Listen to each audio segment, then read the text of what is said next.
Merveilleux week-end à tous, bien-aimés, que le Seigneur nous bénisse. Je prie que la paix et la joie inondent nos cœurs dans la présence de notre Dieu. Je vous salue dans le nom puissant de notre Seigneur Jésus-Christ. Ce matin, nous allons parler de la mort spirituelle. Délivré de la mort spirituelle. Nous lisons dans les livres des Romains, le chapitre 6, le verset 20 à 23, il est écrit « Lorsque vous étiez encore esclaves du péché, vous étiez libres par rapport à la justice. Or, quel fruit portiez-vous alors? Des actes dont le seul souvenir vous fait rougir de honte aujourd'hui, car ils conduisent à la mort. Mais maintenant, affranchis du péché et devenus esclaves de Dieu, le fruit que vous portez, c'est une vie sainte. Et le résultat auquel vous aboutissez, c'est la vie éternelle. Car le salaire que verse le péché, c'est la mort. Mais le don gratuit que Dieu accorde, c'est la vie éternelle dans l'union avec Jésus-Christ, notre Seigneur. Bien-aimés, nous sommes esclaves du péché et fils du diable en réalité lorsque nous ne connaissons pas Christ, selon Acte 13, le verset 10.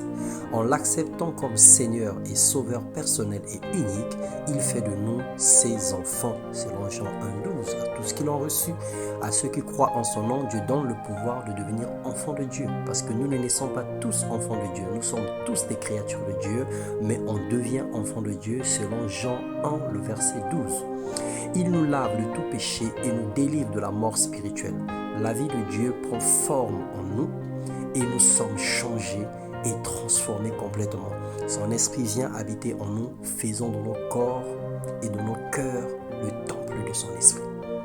La loi du péché ou la malédiction de la loi et de la mort est brisée par la force puissante et agissante qui réside dans nos cœurs par le Saint-Esprit. Selon Galates 3,13, si je vis, ce n'est plus moi qui vis, mais c'est Christ qui vit en moi. Nous sommes et serons toujours esclaves, soit du péché et soit de la justice. Mais aujourd'hui, le Seigneur t'exhorte qu'il est préférable d'être esclave de la justice pour vivre éternellement. Et nous étions morts par nos offenses. Le péché nous rendait esclaves du diable. Jésus a pris notre place pour nous rendre libres pour toujours, alors n'y retourne plus jamais. Pour être délivré de la mort spirituelle, il faut accepter la vie de Christ en soi et marcher selon sa volonté. C'est l'une des conditions. La présence du Saint-Esprit dissipe les ténèbres dans nos cœurs. Elle apporte la lumière dans nos vies, car Dieu est lumière et il fait de nous la lumière du monde.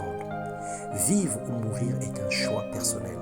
Dieu ne tient pas compte de ton ignorance, mais il jugera les rebelles qui auront écouté la parole de Dieu et régné le Seigneur Jésus-Christ.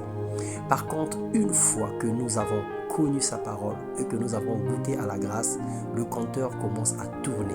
Nos actions sont comptées et pesées, sachant que l'ennemi ne se fatigue pas à vouloir nous ramener dans notre ancienne vie, dans les anciennes convictions et croyances. Ces choses du passé, c'est la mort.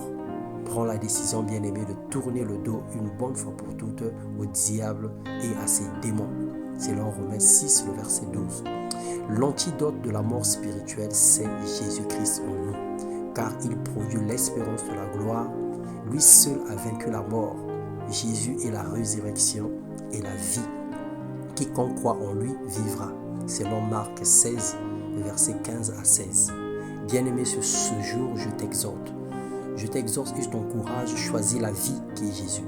Accepte la grâce de Dieu afin que tu puisses vivre éternellement. Il n'est toujours pas question de vieillir, il n'est toujours pas question de vivre longtemps sur la terre, mais il est question d'une vie après la mort, parce qu'il est réservé à l'homme de mourir qu'une seule fois, après quoi vient le jugement. Et notre éternité, c'est sur la terre, c'est sur cette terre des vivants que nous préparons notre éternité. Que le Seigneur t'accorde un cœur sensible, que tu t'attaches à sa parole et que tu t'attaches à cette exhortation et à ce message.